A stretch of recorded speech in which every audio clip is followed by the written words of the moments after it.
the Olympics is awesome, but I feel like everything else that you've done is also pretty amazing. Tell me about the thing you did about mental health and a bit of service in a way with the Max Wendell Memorial Trust. Yeah, so I grew up swimming alongside Kate and Ella Windle, Max's older sisters, and Max trained with us in a different squad at Guildford, was an incredible swimmer, transitioned to soccer, and was incredible in soccer as well, and unfortunately suffered badly with mental health and took his own life at the end of January of 2021, so recently. Yeah.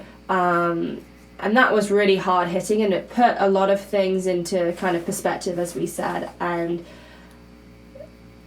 hit me hard because I had really struggled with my own mental health, more than I could have imagined, and this was someone that was so close to home, you know, someone that I had grown up with, and, you know, I remember being younger and my parents being like, you know, why can't you be like the Windles, you girls, like they're, you know, the perfect family that never argue and they all get on, and that bond is so special. And I think that's what made it all the more hard, because there were, you know, they were 3 siblings that had a tighter bond than anyone else I know, and that broke me, that knowing that, and made me just absolutely devastated. And being so far from America and detached, you know, especially in my 3rd year, you kind of lose the closeness of those contacts. So with all of that in mind, and them setting up the Max Windle Memorial Trust to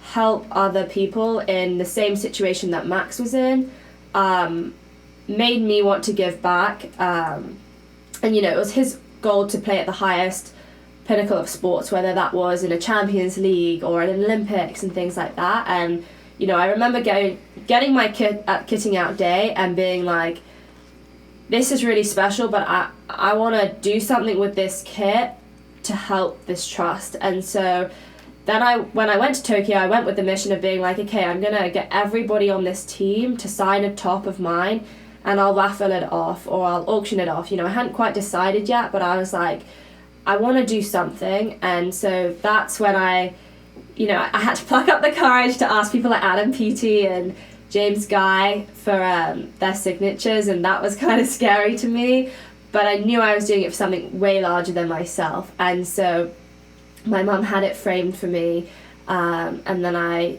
did it actually here virtually, which was hard, but I unfortunately didn't have the luxury of time back home. And so that's when I set up that GoFundMe raffle with just £2 per ticket, because I wanted anybody to be able to enter. You know, I didn't want to just cap it off at a high, whatever was going to give me the most money. And, you know, I remember, think about 3,000 was raised and about 1,500 tickets were purchased or something like that. And that was really cool to see. And a lot of it was anonymous, but a lot of it were younger children, and just showing them the importance of giving back and trying to inspire them with the top were 2 things that were so important to me. But also knowing what they were doing it for, and knowing that they were doing it for Max, I think was just the biggest part of that raffle. Yeah. Well, first off, I'm sorry about that loss. I mean, obviously I was aware of the situation and you didn't provide details, but it's we can understand what the case is with the caption that you gave. And I did see the raffle, and it was an amazing campaign that you did, so congrats on that. And I think it's very special. The meeting that there was for the Haas applications, Professor Eder mentioned something that it just stuck with me. He said, pay it forward. Mm-hmm. And that's actually the title of a movie, and it just stuck with me. And again, like you said, you went through your own mental health issues, and that for me is like, it's in one of my essays. Actually, it's called I just say, be the leader you wish you had. And I feel like you're doing both of those things at the same time. And you mentioned that a lot of younger kids are the ones that put in the raffle and donated to that. I saw that the winner was a girl from Guildford. Yeah. And it was super funny because I saw your story and I'm like, wait, what? Like, because I remember the picture you posted of the Olympics. Like, I qualified for the Olympics. That's how I met you. Well, not met you, but that's how I first heard about you. And I went back to it and I swiped to see like when your journey started. And I'm like, you guys look pretty similar. And I was wondering, like, do you see yourself in that little girl, whether it be through the swimming or the club or just as who the, I mean, I don't know her, but who the girl is and those kids. And like you said, there was once an Olympian you looked up to and now that's you, you know? How does that make you feel? It's definitely weird. I remember being 12 and looking up to one of the Olympians that qualified. And I want to give that back in a way.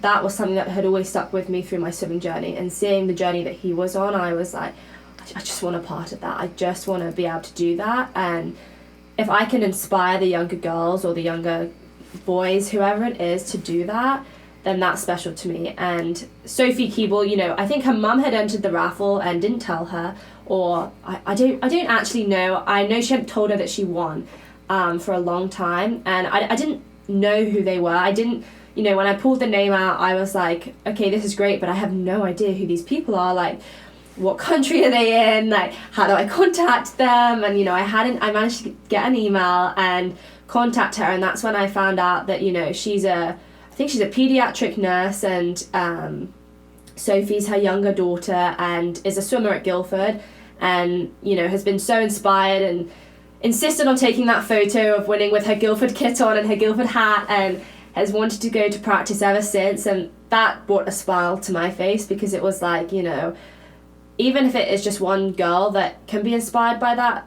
that's amazing. And I know that she's now determined to do something to fundraise for the trust, and that on top of itself is even more incredible to me. Yeah.